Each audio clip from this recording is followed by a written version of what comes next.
Mrs. Sanders, thank you so much for speaking with us. First of all, I'll just get right to the point. Why do you think Idahoans should vote for your husband? Well, because he has the best plan, a bold vision for the future.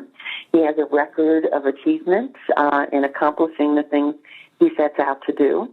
And he is the best candidate to defeat Donald Trump or any of the other Republicans.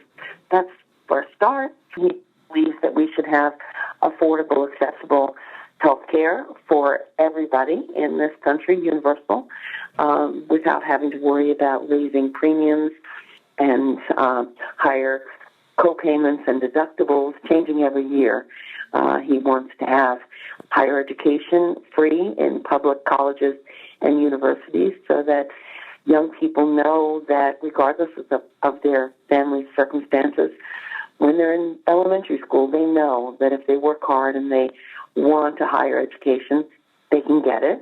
And then when they're in school, they're not bankrupting their future by having exorbitant tuition costs and loans that they'll have to pay for years into their young work life. Speaking of young people, your husband's message seems to be resonating with a lot of young people. Are you a little surprised by that? I am.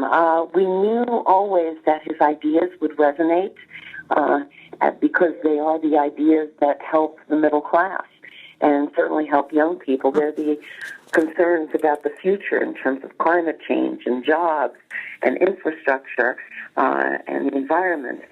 So we knew that they would resonate. We had no idea they would resonate with such fervor among the young population.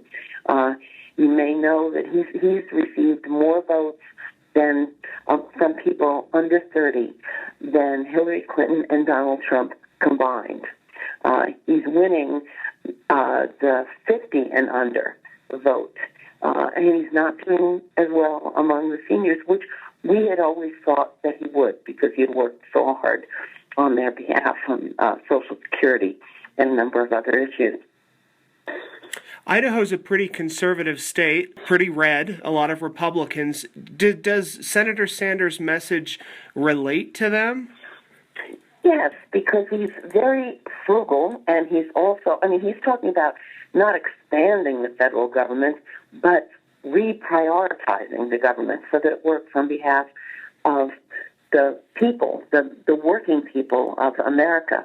Surprisingly, to most people, in his last Senate race, he got 25% of the Republican vote in the state of Vermont.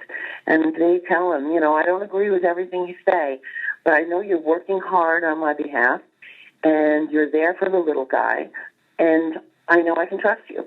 I know that what you say is what you mean and what you will do when elected. So, yes, I do. I think that there's a lot of working class Republicans that feel, and Democrats that feel they're not getting a fair shake, that they've worked all their lives and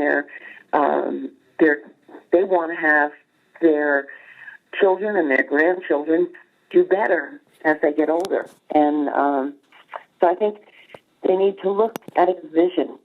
I think one of the concerns I have is that his opponent talks about the fact that his goals are laudable but unrealistic. Well, if they're laudable, let's think about them. Let's actually try to achieve them. Would he consider being a vice president to Mrs. Clinton? Not on the table, never thought about it. He's in it to win it. I think that she has moved much closer to his stances on the issues in terms of trade, in terms of Wall Street, in terms of climate change and the economy. And the question is that going to hold true as we move into the general? We knew we were off to a rough start because we knew that the Deep South would not be for him, that it's not a progressive area. The people in the Northeast that know him the best supported him quite a bit. He got 86% of the vote in Vermont.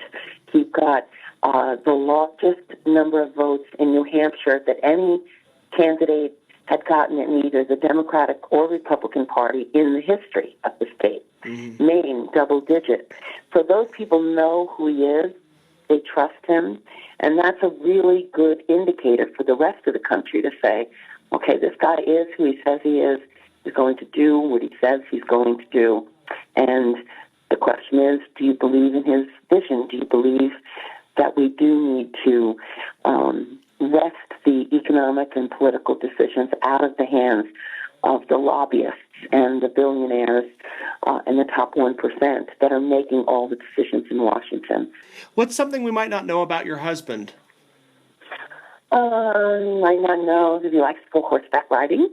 Haven't done it for quite some time. That he taught all our kids and grandkids how to play chess and how to play baseball and basketball. That he's a really devoted grandfather, although he does talk about the grandchildren on the road. So does he stay connected with them as he's traveling as well as your children? Yes. Not enough. We will be home in a week for a day, but we really just get home about one day a month. Sometimes they join us if they can get away. So, what did you think when he said that he was going to run for president? I was reticent. I felt I don't like politics today. It's just getting more and more negative. But we talked about what was at stake, and his feeling was that we are in danger of losing our democracy as fewer and fewer people are making more and more decisions, and we have the lowest, one of the lower voter turnouts, and we're losing the middle class.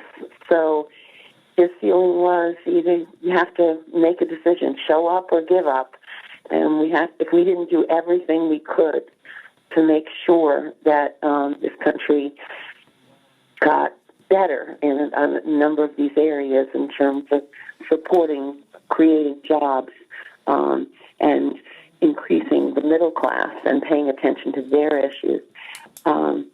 We really couldn't talk to our children or grandchildren and say we did everything we could. So for him, that was, for most of us, it's we'll try whatever route we can. But for him, it was running for president, and now I'm fully on board and I'm really proud of him. Well, Mrs. Sanders, thank you very much for making time for us. Thank you very much.